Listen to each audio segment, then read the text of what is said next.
శ్రీమాత్రే నమః. జై గురు దత్తాత్రేయ నమః. ఈ వీడియోలో మనం కన్యా రాశి వారికి ధనయోగాలు ఏ విధంగా ఉంటాయి, వీళ్ళు సంపాదించిన ధనాన్ని జాగ్రత్తగా దాచుకోవాలన్నా, సద్వినియోగపరచుకోవాలన్నా, ఏ గ్రహాన్ని ప్రసన్నం చేసుకోవాలనే విషయాన్ని మనం కూలంకుషంగా పరిశీలించే ప్రయత్నం చేద్దాం. కన్యా రాశి సహజంగా ఇది బచక్రంలో, రాశి చక్రంలో 6వ రాశి. అంటే కష్టపడుతూ జీవితంలో సాధించాలి, సబార్డినేట్గా లైఫ్ని ప్రారంభించాలి, అంచెలంచెలుగా ఎదగాలి. 6వ స్థానం బచక్రంలో ఏం చెప్తుందంటే శత్రువులు, రోగాలు, రుణాలు. నేచురల్గా ఈ కన్యారాశిలో జన్మించిన, కన్యారాశిలో ముఖ్యమైన గ్రహాలు ఉన్నా కూడా ఇది వర్తిస్తుంటుంది అన్నమాట. ఖచ్చితంగా వీళ్ళ జీవితంలో సబార్డినేట్గా పనిచేసి జీవితంలో పైకి రావడం, ఏదో ఒక హెల్త్ ప్రాబ్లం కంపల్సరీగా స్టమక్ సంబంధించిన మెయిన్గా ఉంటుంది. ఆఫ్టర్ దట్ చర్మ వ్యాధులు, నరాలకు సంబంధించిన ప్రాబ్లం. సో ఇది కామన్గా వచ్చే హెల్త్ ప్రాబ్లమ్స్. అసలు హెల్త్ ప్రాబ్లం లేకుండా కన్యారాశి వాడు, కన్యా లగ్నం వాడు ఏదో దీర్ఘకాలంగా ఎప్పుడైనా రావచ్చు. అలాగే రుణాలు, అంటే ఏదన్నా రుణం అంటే అప్పు చేయడమే రుణం కాదు.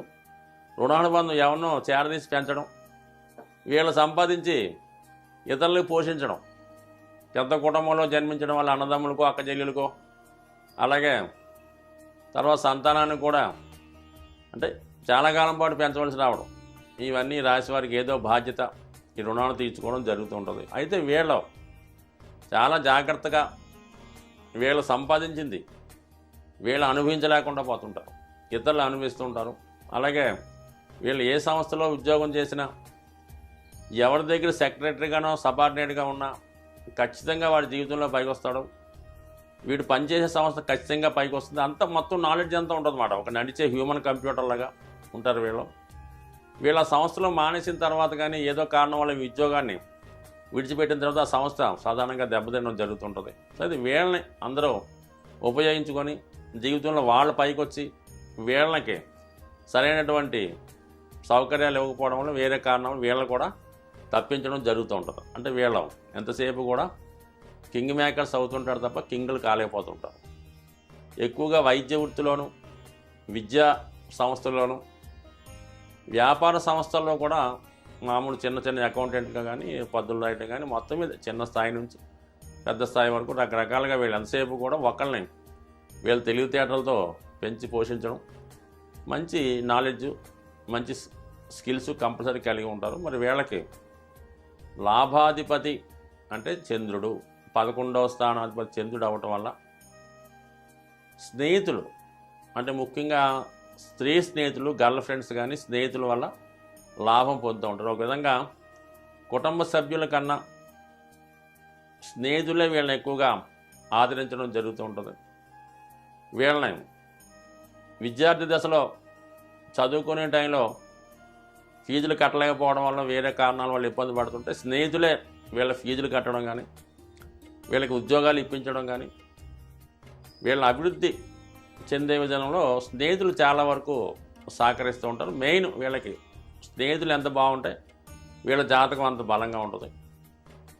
చంద్రుడు మాతృకారకుడు అవటం వల్ల తల్లిగారి యొక్క సహకారంతో, తల్లిగారి మాట వినడం వల్ల, అంటే ఆమె చెప్పినట్టు నడుచుకోవడం వల్ల కానీ, ఆవిడ చూపిన మార్గంలో నడుచుకోవడం వల్ల కంపల్సరీగా ఈ రాశివారు జీవితంలో అత్యధిక ధనాన్ని సంపాదించడం జరుగుతూ ఉంటుంది. అంటే తల్లిని గౌరవించడం ద్వారా, వాళ్ళకి సేవ చేయడం ద్వారా, వాళ్ళ యొక్క ఆశీర్వాద రూపంలో కానీ, వాళ్ళ యొక్క ఇష్టంతో కానీ, మొత్తం మీద వాళ్ళని ఎంత ప్రసన్నం చేసుకుంటే మీరు అంత హ్యాపీగాను, అంత సౌకర్యంగాను ఉండడం జరుగుతుంటుంది.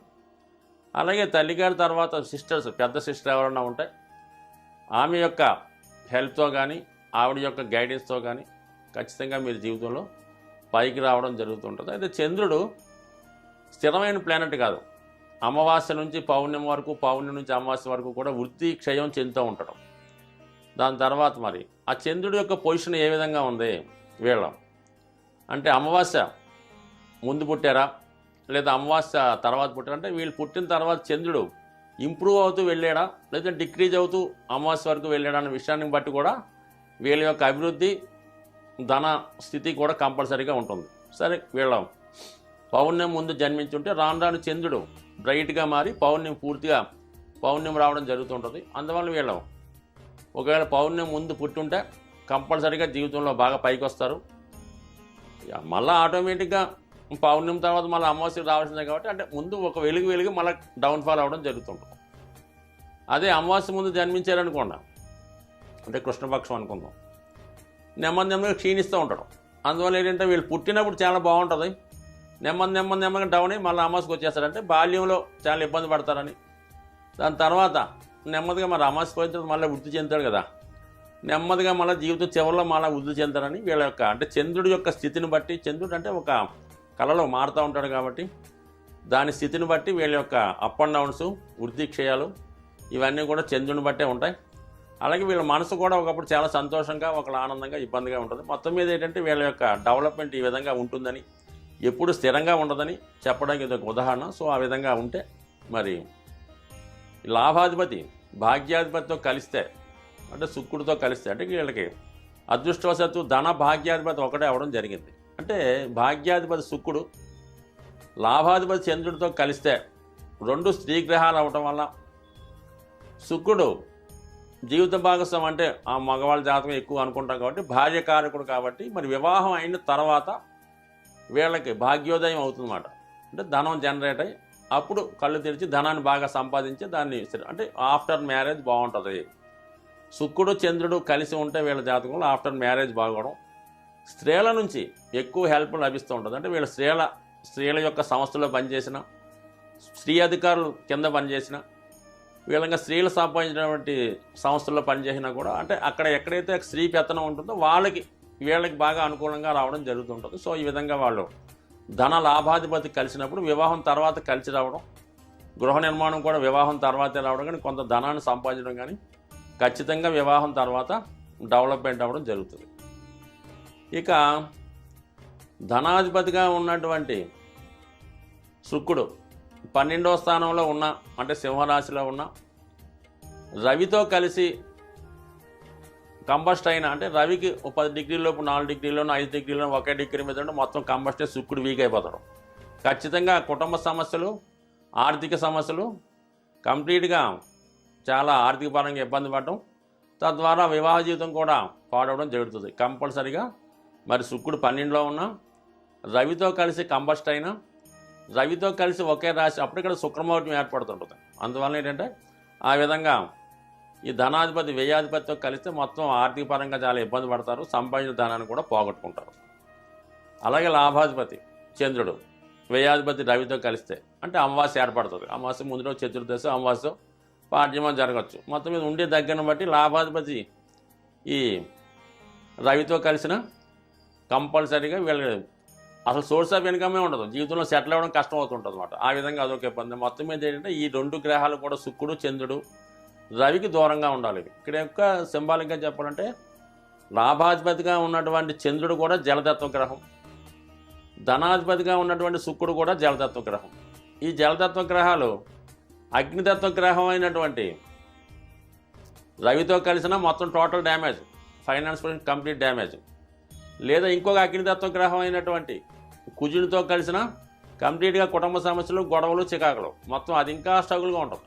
మొత్తం మీద ఈ విధంగా ఈ శుక్రుడు కానీ చంద్రుడు కానీ రవితో కలిసిన, కుజునితో కలిసిన, 12వ స్థానం సింహంలో ఉన్న, 3వ స్థానం అయినటువంటి వృశ్చిక రాశిలో ఉన్న, 8వ స్థానం అయినటువంటి మేషరాశిలో ఉన్నా కూడా అటు ఆర్థిక పరంగా సంపాదించిన దాచుకోలేకపోవడం, వివాహ విషయాల్లో కూడా కంప్లీట్గా పాడవడం, కుటుంబంలో స్త్రీలు అంటే వీళ్ళ కుమార్తెలు కానీ వీళ్ళ తల్లిగారు కానీ భార్య కానీ కంప్లీట్గా ఆరోగ్యపరంగా ఇబ్బంది పడడం ఖచ్చితంగా జరుగుతుంటాయి. స్త్రీలు అయితే ఇంకా వాళ్ళే శుక్రుడు, స్త్రీల జాతకం అయితే ఈ రాశి వారికి శుక్రుడు ఎంత బలంగా ఉంటే వీళ్ళ అంత డెవలప్మెంట్ అవుతుంది. ఒకవేళ శుక్రుడు ఈ విధంగా రవితో కంబస్ట్ అయినా శత్రు రాశుల్లో ఉన్నా కూడా ఇటు ఆరోగ్యపరంగా ఇబ్బంది పడతారు, వైవాహిక జీవితంలో ఇబ్బంది పడతారు. ఎంత కష్టపడినా కూడా మీ ధనం అంతా కుటుంబాన్ని పెంచడానికే సరిపోతుంది తప్ప ఈవెన్ భర్త గారిని పెంచడానికి సరిపోద్ది తప్ప మీకు మీరుగా ఏమీ దాచుకోలేకపోతుంటారు. స్త్రీలు అయితే ఈ కాంబినేషన్లో ఉంటాయి. సో ఏదైనా ఈ రాశివారు సంపాదించిన ధనాన్ని అంతా కూడా ఏదో ఉద్యోగం చేసావు లేదా కష్టపడి దాచుకుని ఇల్లు అమ్మో మొత్తం డబ్బు పోగేసి ఒకేసారి ఎవరో ఒకరికంటే స్నేహితుడికా, ఇంకో వియ్యంకుడిగా, లేదంటే కొడుక్క కోళ్ళగా వాళ్ళు ఏదో బాగుపడతారని అప్పు రూపంలో ఇస్తారు. మొత్తం అంతా వాళ్ళు ఎంజాయ్ చేసి చివరిలో వీళ్ళు బాగా ఇబ్బంది పడుతుంటారు. అందుకని ఈ కన్యా రాశి వారు, కన్యా లగ్నం వారు చివరి జీవితం కోసం మీకోసం మీరు ఆలోచించండి. మీకంటూ కొంత ధనాన్ని దాచుకోండి. లేదంటే మీ చివరి జీవితం అనాథాశ్రయంలోనూ వృద్ధాశ్రమం గడపాల్సి ఉంటుంది. ఖచ్చితంగా నమ్మక ద్రోహంతో మీ ధనాన్ని కోల్పోవడం జరుగుతుంటుంది. సో ఏదైనా ఈ కన్యా రాశి వారు, కన్యా లగ్నం వారు శుక్రుడిని అనుగ్రహం నిమిత్తం ప్రతి శుక్రవారం లక్ష్మీ అమ్మవారిని పూజించుకోవడం, కనకదుర్గ అమ్మవారిని పూజించుకోవడం, అలాగే ప్రతి సోమవారం పౌర్ణమి రోజు నియమంగా ఉండడం, అమ్మవారిని గౌరీదేవిని పూజించుకోవడం. సో ఏదన్నా సోమవారం శుక్రవారం నియమంగా ఉండడం, స్త్రీలను గౌరవించడం, అక్క చెల్లెల్ని, తల్లిగారిని, భార్యని ఎంత సుఖపెడితే మీ జీవితంలో అంత పైకి వస్తారు. స్వస్తి.